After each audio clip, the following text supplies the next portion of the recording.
Welcome back to Live With, brought to you by Species Nutrition. I'm Dave Palumbo, and today's guest is our roving reporter around the world and IFBB Pro and good friend to the show, Dennis James. Welcome back from Germany. I understand you were there for a while. Well, thank you, Dave. Thanks for having me back on the show. Yes, I was in Germany, but I'm back home in Arizona now, so. Yeah. I'm getting all the insight from right here from the U.S. Now, were you that removed? Because I don't even know what was going on here. When you go to Germany, do you just unplug yourself from what's going on here? No, well, just there's still the internet. So if I want to, I still watch the Arnold from over there, right. The live feed. You know what I mean? But I was actually there for my dad, who had a reversal surgery. So I was spending a lot of time with the parents and not so much on the internet. You know what I mean? It's not like when I'm home, I have my routine. I get up in the morning, I do my cardio, I get on the computer, and then I'll check what's happening. You know what I mean? And it wasn't like that for the 2 months I was in Germany. Now, not quite. Your dad had colon cancer, I understand. Is he doing better now? He had colon cancer. He's a cancer survivor now. He went through like I said, radiation, chemotherapy, surgery, the back, and then reversal surgery. He's back to normal. He's good with 80 years old. So that's my concern. God bless him. Thank God. Yeah. He's back in his garden on all four, planting trees and vegetables and all kind of stuff. Yeah. Now for people who don't know, your dad was a serviceman, and then your mom was German. Is that how it works? Yes. Okay. Yes. My dad's originally from New York. Long Island, New York. Oh, really? That's what part? That's where all my family, the U.S. family, is from. Oh, New York, and Georgia. What part of Long Island? Hempstead. We're in Hempstead. We're in Amityville. We're in Roosevelt. We're in Wyandanch, all the way down Suffolk County. That's my stomping grounds. I grew up in East Meadow, which is next to Hempstead, and then I lived in Seaford, which is next to all the other places. I was there. I stayed. I almost never came back from when I visited my grandmother when I was 16. I stayed there for a long time. My mom called me, asked me to come back. I was going to stay. I had a job. Wow. I was right there. My grandmother. She used to live in Lakeview. That's West Hempstead. Yes, that's nice. West Hempstead's nice. Right next to Malvern. So that's where my dad went to school. Malvern High School. West Hempstead is right next to East Meadow, which is where I went to high school. Right. We would have been playing each other in sports probably. So I'm a little older than you, I think, though. How old are you now? I'm 54, my man. 54. Oh, you're older than me. Wow. Yeah, man. You don't age, though. That's why I get deceived. You got this perfect skin, Yeah, I always tell you that. 54 next month, yes. Congratulations. Yeah. Now, let me ask you this question. You were in Germany. Obviously, you were kind of in the midst of when this whole coronavirus thing came on suddenly. And I didn't know this, but you were actually supposed to go to China for a month. That's why I went to Germany first, because I wanted to go there for my dad's surgery. So my deal for China was supposed to be from January 30th to February 29th. So they got the ticket. So they were in charge of the ticket from Germany to China and back to Germany. So since that fell flat, I stayed in Germany for the whole time. And then I had another deal in Italy, March 6th, which I wanted to go to. But that, we all know what happened over there. So I was basically there for 2 months. Just spending money. I didn't make a dime. Now, let me ask you this question. For Dennis James to go to China, that's got to be pretty important because, for you to give up a month of your life, I'm sure they paid you well, and you don't have to tell us anything about that, but what were you going there for? To train people? To teach them? I'm assuming it was bodybuilding related, right? It was actually, it was bodybuilding related. It's a Chinese pro from Dalian, the city in Dalian, where he turned pro at the Chinese Amateur Olympia, I think a year or 2 years ago. Okay. And he hired me to come and train him for 1 month. Is this the guy that Milos was working with? No. It's a different guy. Total different people, okay. Yeah. Okay. So, and then while we made that arrangement, then he asked me, there's his friend, if he can train with us. I said, yeah, we can arrange that too. So we made that arrangement. Wow. So it would have been two guys with one session a day for basically every day I was there. I said, you guys don't take a day off?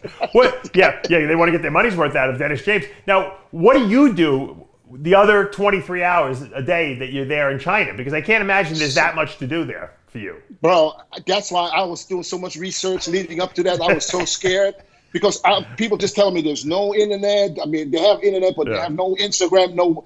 I'm buying all kind of VPNs and I'm researching which one works the best in China. I bought my own Wi-Fi that I carry with me. That you can go somewhere. You have your own internet, but I didn't know if that would have worked. Yeah. Said it, You need so one of those satellite phones or something like that. I was half prepared. I wasn't really prepared.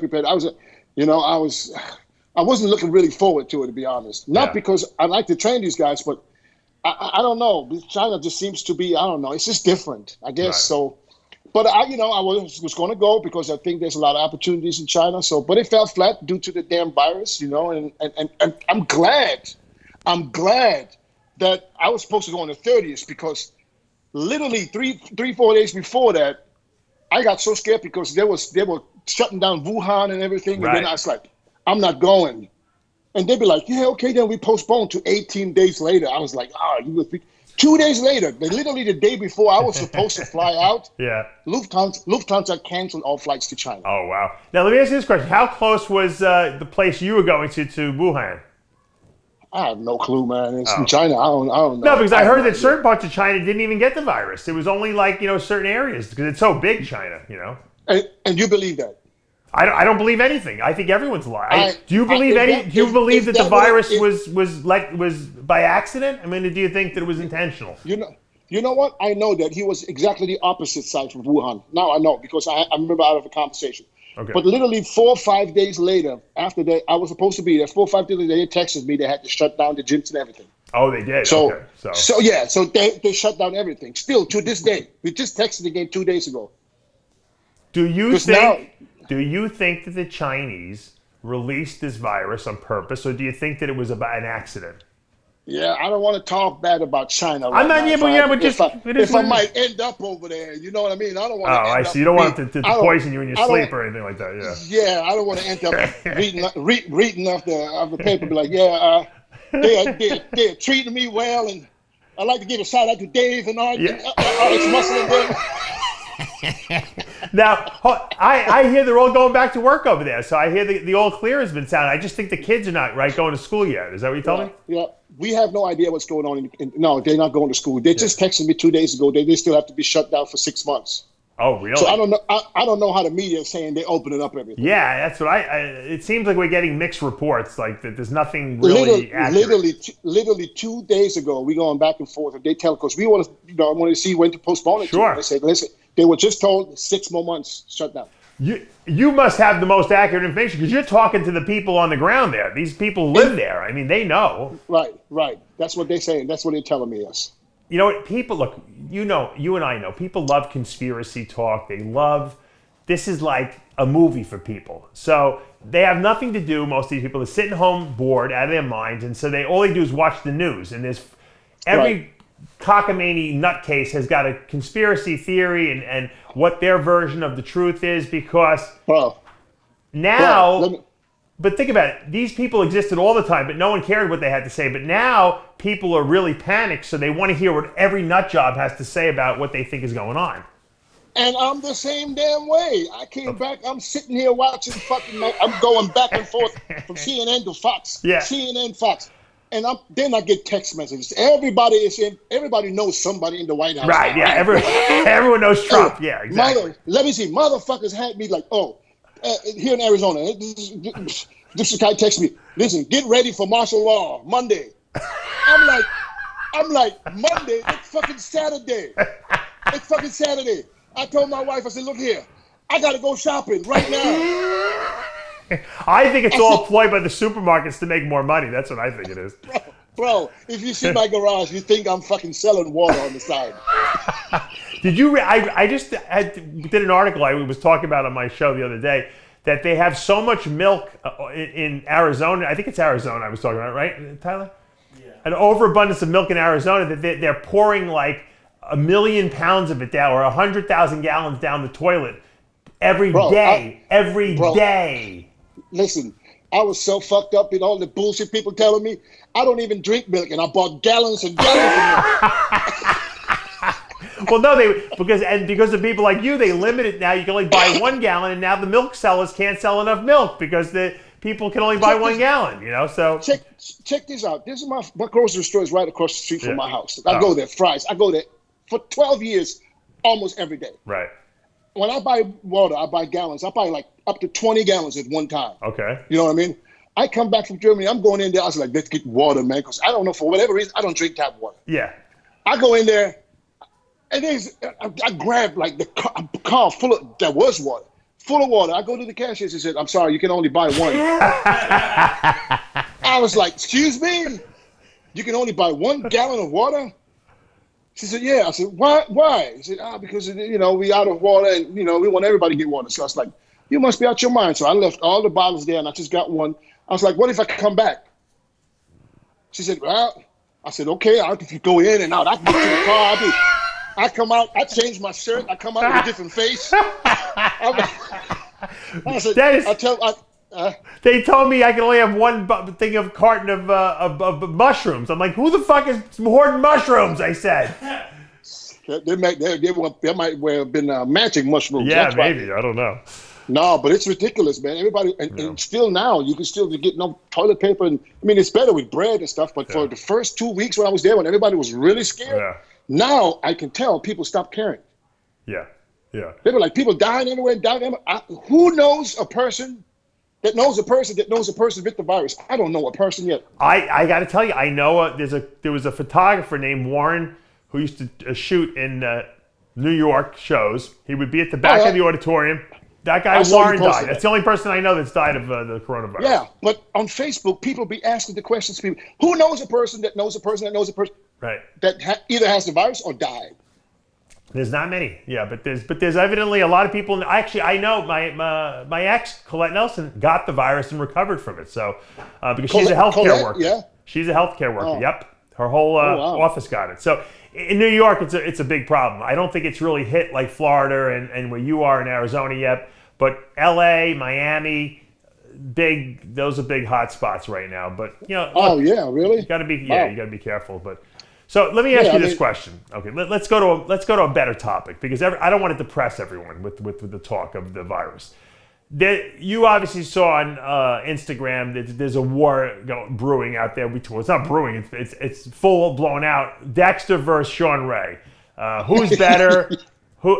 Shawn put something out there. Dexter basically put out a video recently that basically annihilated Shawn. We can talk about that in a minute.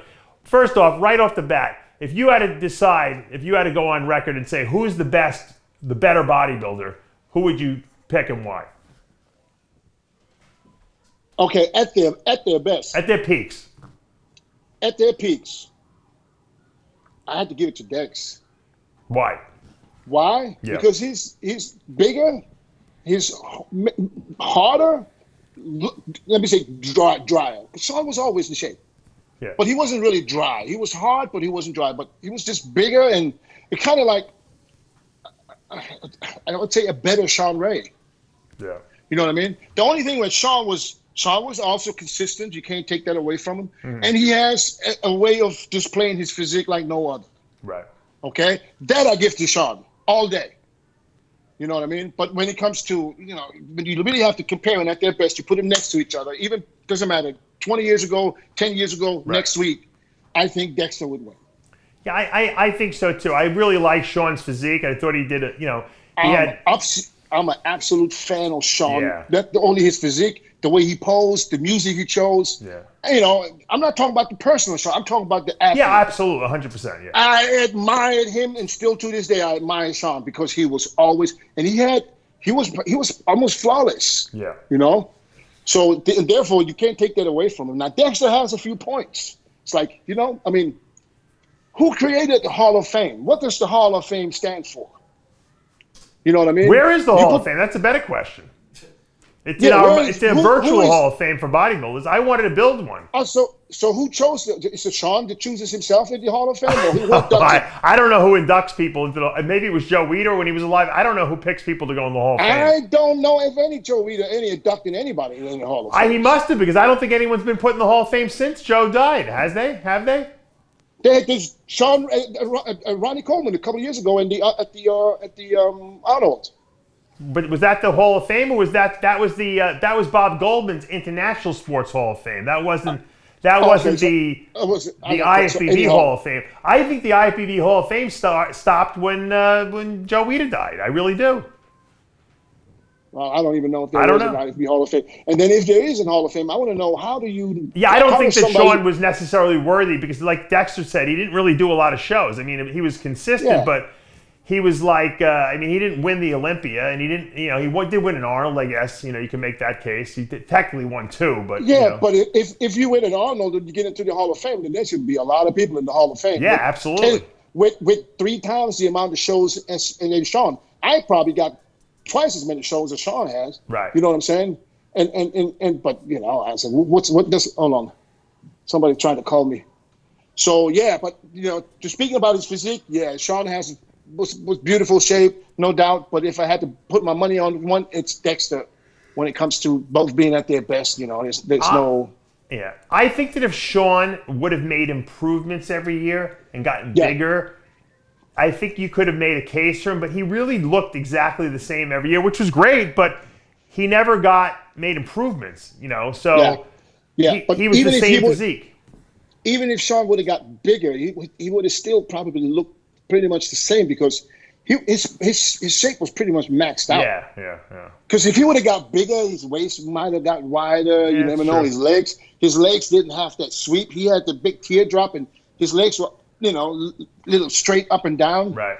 But he got away with it because he knew how to stand. He knew how to pose. He knew how to hide his weakness. Right. You know what I mean? And therefore, he deserves to be one of the best of the best, no doubt. I mean, absolutely. I mean, but when it comes to compare them, if Dexter in 2008 and Shawn at his best, 96 or 94? Yeah. I give it to Dexter, because Shawn would look really small next to Dexter. I agree with you. And I tell you why I believe this, because I remember what year was it? When the year Phil Heath came out to challenge Dex for the Arnold. I remember. And Phil, I think, won the Ironman a week before the Arnold. Yeah. That's when he made this big improvement, and Phil was so much. And then at the Arnold, Dex dwarfed him. Mm-hmm. You remember that year? Yeah, but that's before Shawn. I mean, Phil was the Phil he was, That's before Phil won the Olympia. Yeah. But Phil was already good. I mean, he beat me. He beat a lot of guys at the New York Pro because his condition. But when it was head to head with Dex, the year or 2 years later, Dexter dwarfed him on stage, especially from the back. Right. You know what I mean? And from the front, you can see the shoulder width. It's just. And Phil was kind of like a Shawn Ray-ish physique. You're right. Yeah. There you go. That's it. And that's why if you're smaller, you can get beat. You know what I mean? But it wouldn't be like a walk in the park. Right. You know what I mean? Yeah. Now let me ask you this question. Dexter, laid out his case. First of all, the last person I'd ever want to talk shit with is Dexter Jackson, because the guy loves to do it. He's so good at it. He will find your weaknesses like a fucking radar gun and go right in on them. And it's not worth it. You can't beat him. Even Chris Aceto said the only person I won't iron debate is Dexter Jackson. Dexter really went and took it personal at the end of his little rant, as far as Shawn's hair and his penis size. I didn't know he wore a toupee. I thought he just sprayed. I think he had a little tiny front piece. I think he had for a while. Yeah. Really? One of those glue-on ones. The glue-on ones. I had no idea. I thought he was just sprayed at the bald spot. He might have done that too. I don't know. But look, I don't know why Dexter took it personal, but he obviously was mad enough to do that. And then he made fun of his penis size too. So, and Lee Priest has been doing that for years. He's been saying that, but that. You know what? I mean, it's already bad. It's already bad enough that grown man got to talk about somebody else's dick. You know what I'm saying? like like we don't have nothing else to say. Yeah.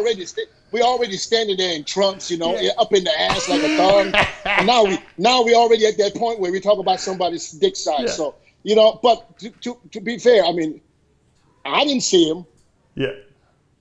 I don't know who did. Well, maybe I do know, but I don't know who. I never done it. Well, Dexter says he's got evidence. He's got girls who's going to come on and testify that he knows that we're with Shawn. So.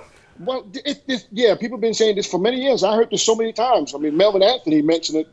And he's supposed to saw it, or I don't know. Like, what do you guys? Hey, what do you guys do in your spare time? You look at each other's dicks.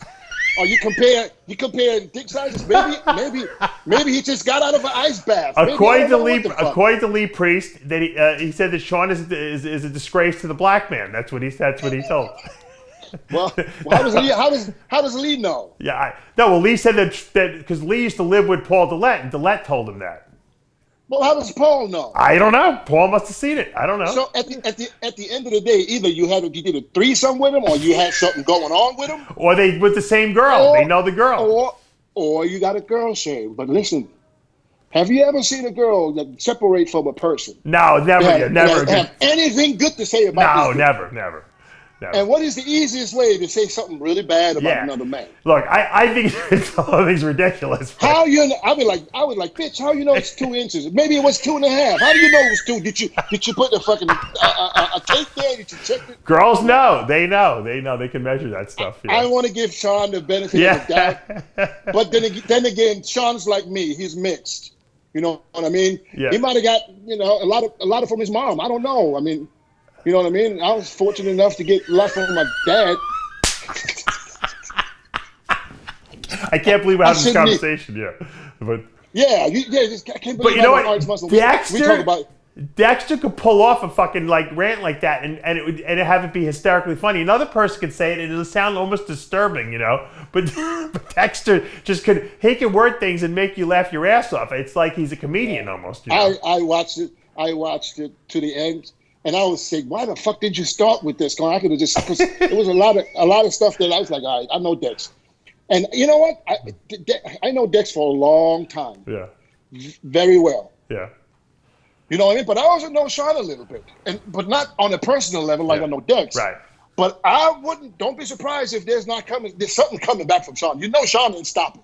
Yeah, no, he won't. But Dexter, I think that's why Dexter threw that other stuff in at the end. He's like, if this doesn't stop, I got, more, He better have that girl to come forward and in public, because that's what he's going to need. Right. He's going to have the girl to say, okay, well, here's the thing. Here's what I think. Yeah. It's okay to talk about each other. It's okay. But when it gets so personal that private life will suffer from it. Yeah. I think it's I think this is going a little too far. Yeah, I don't go there usually. I stop. I even told you. Look, Shawn and I have gone back and forth. I get him on my show still, and he's tried to get me fired from jobs, stuff like that. I said, look, Shawn, because girls contact you and try to give you evidence on guys. I have it all the time. I can't tell you how many bodybuilders that are out there that girls have contacted me with text messages they wanted me to put up. I'm like, God, girl. I said, ladies, I don't go there. I don't give a shit what they did in their personal life. That has nothing to do with me. I'm not the guy who's going to expose anything because I know you guys are scorned, and I'm not going there because you know what? It could happen to me too. Yeah. And you know what? It's not cool. That's exactly how I feel, because we all have some dirt in the fucking back. Absolutely. Somewhere. I'm gonna find something in the garbage. There's something in there. Exactly. You know what I'm saying? So why would you go to a point where I mean, you said what you said? Dexter said this is the last time he's going to speak about this. Yeah. So let's hope Shawn is not trying to come back with something, because if it does, then it's really going to get interesting, because now we need to see some females in front of cameras. That's what I'm saying? with some detail. I want to know everything. When you assess Dexter Jackson's career, I mean, this is the end of the line. The Olympia is his last show, he says, unless the Rock puts up a bunch of money and gets him into that show. But this is his last year competing, essentially.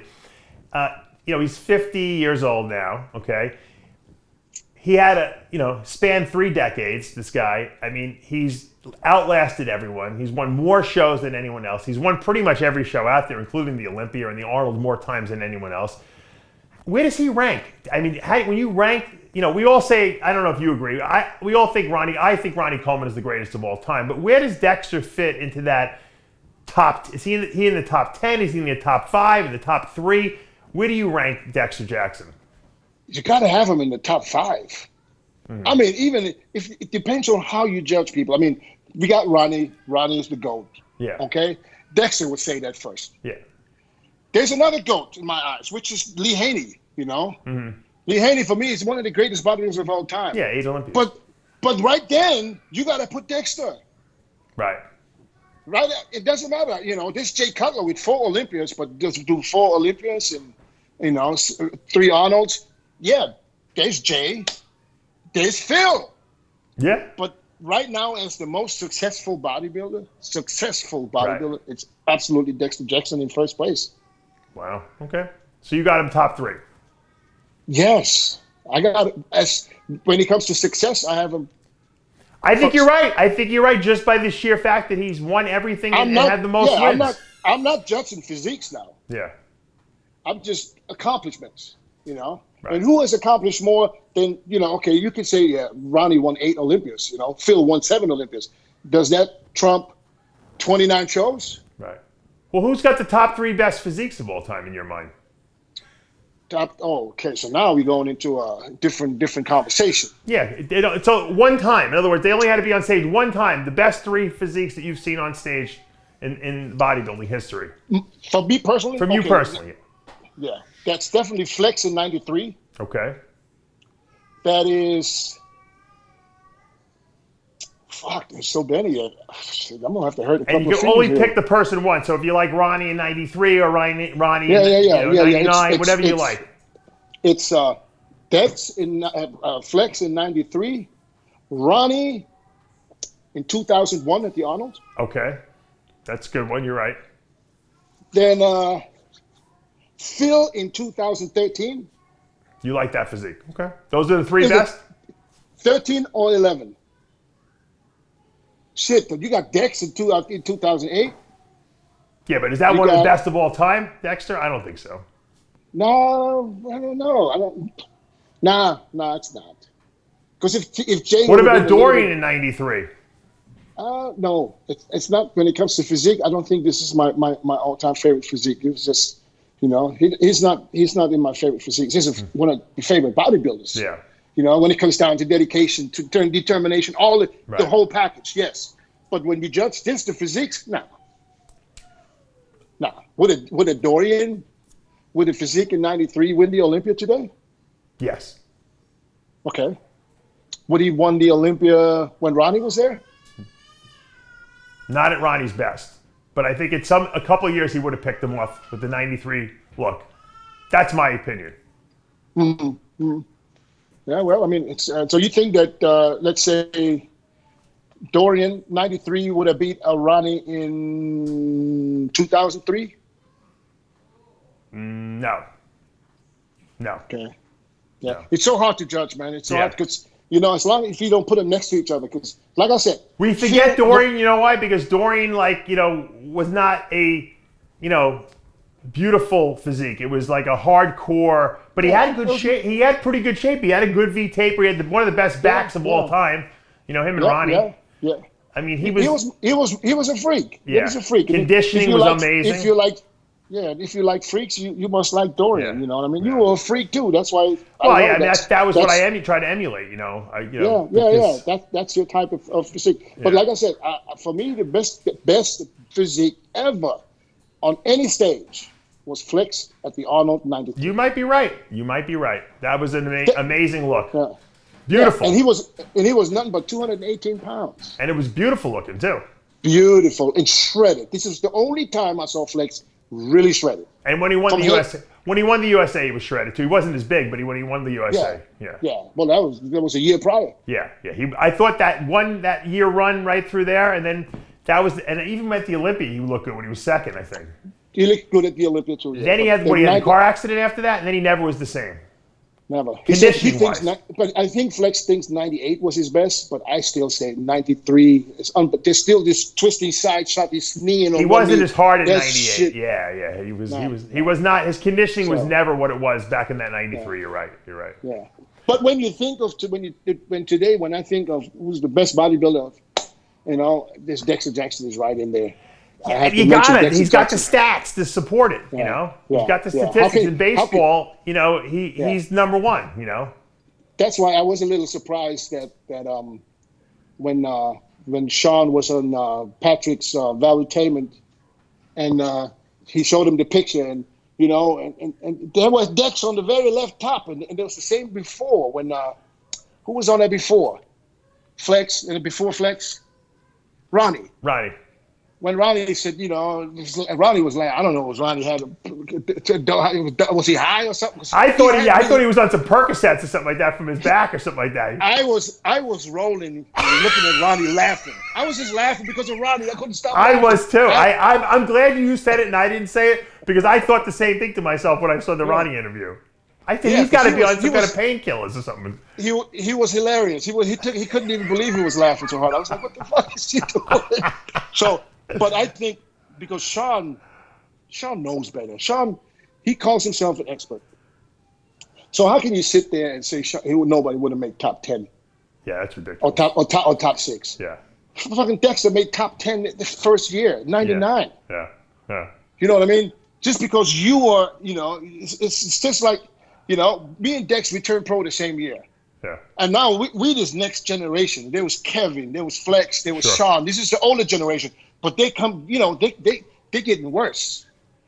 Yeah. Kevin already started losing his quads. Sure. So I remember me and Dex were talking about 2003. We said, we're going to get him. We're going to try to get him. But Shawn was gone already. He left. He did 2001. It was his last one. He never came back. Yeah. But you know how it was. We said they had this bonus, the veteran bonus. You know what I mean? And back then when Wayne DeMilia was still in charge. Yeah. They had them top 6 already on the paper before the guys true. walked out. You're right. Before the guys walked out on stage. So for us to beat some of these guys was almost impossible. Yeah. You know what I mean? Because we've been to so many shows, especially when we travel. When we after the Arnold or after the Olympia, that was when Wayne was in charge, not when Jim was in charge. Right. I'm talking when Wayne DeMilia was in charge. Of course. Yeah. When he was in charge, the guys, they got paid to come along on the tour. Oh, they did? I didn't know that. And got paid to guaranteed first prize. Ah, I didn't know that. That's how they got lured into the going on tour. Ah. How come Shawn Ray never went on the tour? Dexter brings that up too. Well, that's something only Shawn can say. But I guess that's because he knew that he wouldn't, he'd probably lose to people that, I don't know. Maybe he was just scared of losing in smaller shows other than the Olympia. Right. Well, I guess he built up a mystique. He made money. He had a brand he built. It could have been a smarter decision, saying maybe he don't want to risk his health for going on them smaller tours, because them tours they pay $20,000 a show. I mean, a prize money. So you win, you get 10. You know what I mean? If you get second, you get 5, and you get third. But you're already in shape at that point. What the hell? You go and you suck it up. We don't know what he was thinking. So he would probably rather go do guest appearances and make the same amount of money where you don't have to worry about competing. You're probably right. Let's talk about this bodybuilding season for a minute. In your mind, are we going to have an Olympia? Will it be in September? Bro, I don't want to jinx nothing, but I have if I had to put money on it, I would probably put money on the show being postponed. Yeah. Because I tell you why.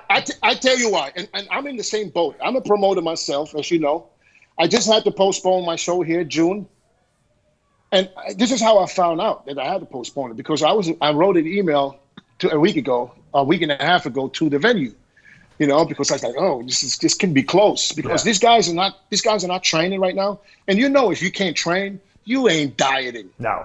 Especially if you don't know if the show's going to happen or not. You're gonna, Mm-hmm. So I write an email to the venue. I say, listen, guys, I just want to reach out and see if there's problems now with the virus. If there's a possibility for me to maybe postpone if it's not possible, June 6th. Then they write me back and said, oh, we're glad you reached out. We just want to let you know the venue is closed till October. Oh, my God. Holy shit. Yeah. I was like, thanks for letting me know. Yeah, exactly. So I postponed. I don't even have a date yet, so I hope I can still do it in November. It's closed till October? to October. The venues are closed to October. That doesn't seem like a very good sign especially in Vegas. But what does that tell you? That tells you that they already know more than we do. Yeah, I think what they should do, and that's what I said, is they should hold it in like who knows where, like in some kind of like isolation chamber, and they should just live stream it. No people in the thing. Just have the Olympia guys show up there, invite people, so that we can at least say we had an Olympia and an Olympia champ, and that's it, you know. I know, but Dave, think about this now. If you're a competitor, you're the Olympia. That's not like a show that, you know, you just warm up and get on stage. Yeah. That's a show you prepare for. Now, how do you prepare for the Olympia now, at this point? Well, you know that the top guys have access to a gym. If I was competing today, I have gym access. Believe me, I'd find a way. It's not true. It's not necessarily true. Yeah, you know people. But it's not necessarily true that you're going to get access to the gym. Some of them might, but there's a few that they can't. You don't know a couple people that have amazing home gyms that they would be more than happy to let Dennis James work out at their home gym? Yeah, but I don't think everybody has that possibility. The pros do. And that's why it's not fair.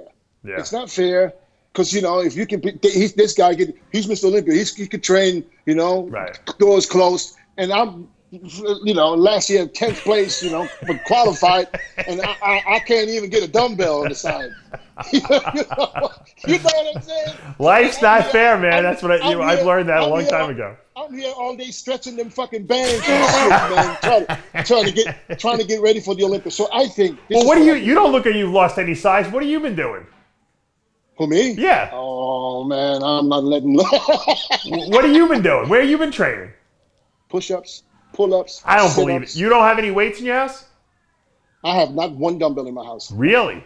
And you haven't gone to any gyms? I have a Stairmaster, a treadmill, I have an elliptical, I have a bike, but I have no dumbbells. And you haven't gone to anyone's house and worked out at all? No.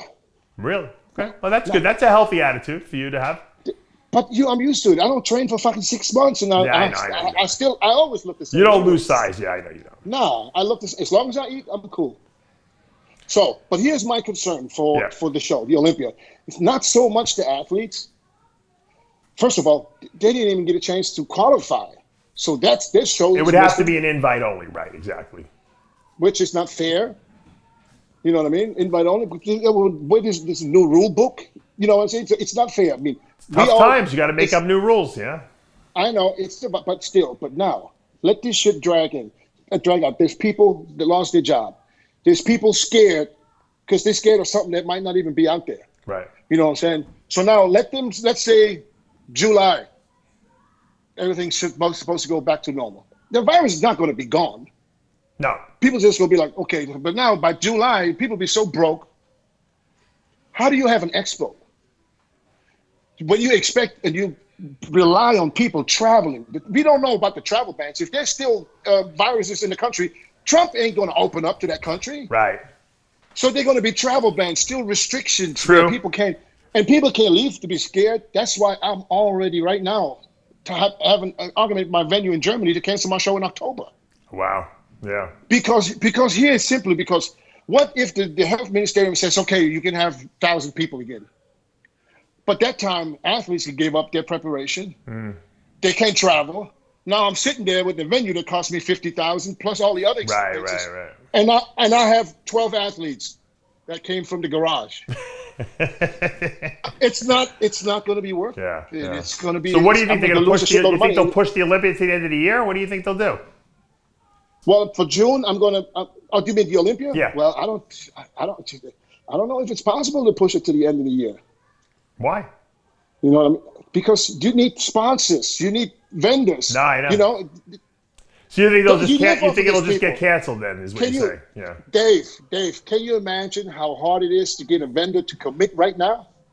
Yeah, I wouldn't want to. I mean, the only thing I would really sponsor is a live stream, right? Because I mean, that's something that anyone can do, right? So think about it. Right now, you can't find a sponsor to commit or give you a dollar. But remember who owns the Olympia now? I know, but what is that your goal to fucking lose $10 Jake million? Wood, he might want to put this show on anyway. I don't know. He might come out of his pocket with it. Well, he might want to do it like Dana White, get it on an island, put it on an island. There you go. And let these guys just compete without audience. If Go to Iowa, the okay. cornfields of Iowa, and hold it. Build a stadium there. I just believe the Olympia is the biggest event in the world. Yeah. And where you rely on sponsors, vendors, and the sponsor, if they can't have an expo, what are you going to do? I understand, but it's a shame if we would lose a whole bodybuilding season, A whole Olympia. Potential Mr. Olympia is not going to be crowned this year, But it's not because the federation sucks, it's because of the virus. No, I know. Of course I know. I understand. This is not up to us. I mean, this whole 2020 is going to suck. Yeah. It started off with a bang. It's going to suck ass. I know it's going to suck. I feel bad for the athletes. I'm glad I'm not competing anymore, but I do feel bad for the athletes because I know how much I wanted to do. But I was talking to Chris Bumstead and Ian Valier the other day, and I said, for a bodybuilder, we don't care as bodybuilders as long as we can train. If we can find a gym to train at, bodybuilders don't care if they have to take a whole season off because as long as they can get to the gym and make improvements, they'll just see it as, I got a little extra time now to get ready for next year. That type of thing. Right, right. Yeah, it's hard now, man, and I hope it's not happening, but I have a feeling that there's a good chance of all this being postponed and canceled. Look how many shows are canceled. Even Jim's show in Pittsburgh's canceled. You know what I mean? What are you going to do? Yeah. You can postpone, but you don't know if you can really have it on that day. I know. Just because you postpone it, like the New York Pro is postponed to I was August. going to say that. Yeah, August, yeah. What guarantee do you have that it's going to be okay in August? Look, if the shows happen in the summer, like July, August, we get some shows, I'm sure there'll be an Olympia. It might be in a different form than we're used to seeing, but there'll be an Olympia. It's just like I said, I don't know if you're going to have an expo. It might have to be in a downsized place. Yeah, but it's going to be hard with sponsors this year. That's all I'm saying because you saw what happened at the Arnold. I understand that, but luckily the Olympia is owned by Jake, and I think if there is a bodybuilding season that's even salvaged over the summer, I think that Jake will make that Olympia happen in some way or capacity. And if he can do that, and if he can afford to do that, fucking awesome. I think he can afford it. I mean? Yeah, we'll all be here to support him. No doubt. Yeah. You know what I'm saying? But I'm just saying it's going to be very hard. So for a promoter like myself, it's hard. Well, you couldn't carry the prize money cost. Yeah, no way. Yeah. No, there's no way I couldn't carry the fucking rent. Dennis, so glad to have you back in the U.S. and it was a pleasure to catch up with you. And I don't know if you'll be going to China anytime this year, but I'm glad we got you back here without you getting sick, so that's cool. I'm going around the corner and having some dumplings, that's all. You better bring a couple. You know what? I got to tell you, my friend Wayne Genovese at Physique Bodywear has stopped making T-shirts and tank tops, and he's making these face masks. They're custom face masks. They're so cool. I think it's a brilliant idea, right? Because now there's not enough of these medical masks to go around. I won't go out without one of those masks in the supermarket. My wife won't let me leave the house without them. You got one? He's making the designer ones at Physique Bodywear. Let me see what you got. Oh, where'd you get that from? I got masks for your ass. Where did you get all those from? There's like 50 in here, and there's like another 30. What do you got, a contact at the hospital? My friend from Taiwan sent them to me. They may be. I hear that the Chinese ones are all infected with their used ones that they repackage. I don't know. My friend don't even like China. They're from Taiwan. No, but we're at that point because people saying now they should wear masks mandatory. Like, before 2 weeks ago, if you wear a mask, people think like, you must be sick. Yeah. I'm at that point right now. You think all you want. I don't give a shit. I wear the mask now too, man. I feel like I'm protected. I got a barrier there. I don't know if I really do or not, but I do. But the problem is, what is a mask going to do if you rub your eyes and you touch them? I don't touch my face with my hands until I wash them. I have Windex in the car. I pull the old Greek trick. I spray Windex on my fingers and I wipe them down. See, that's my problem. Whatever I do, I'm all in my nose. Oh, no, you can't. You're like inoculating yourself with this stuff. Bro, I sit like this. I do so much with my face. Yeah. It's hard. If you put a handkerchief around, if you put a thing around your face, you won't be touching your face anymore because it makes you more conscious. I should get one of them cones for the dogs and shit. Yeah, like the neck cones. Yeah. But I wash my hands, and I literally wash my hands like 30 times a day now. Yeah, my hands are cracking. I got terrible skin. I got the roughest skin right now on my hands. Like it's not even me. But hey, I don't care. What can I do? Well, stay safe over there, Dennis, and stay out of trouble. And we'll if you have any news from the since you have a couple of contacts in China there, keep us updated. Yeah, I'll let you guys know. All right, peace. Thanks for having me. All right. You guys keep doing your job, my brother. Thank you, my friend. And stay safe. Dennis James from Arizona. And guys, that's going to take us to the end of another episode of Live With. I'm Dave Palumbo. We'll see you next time.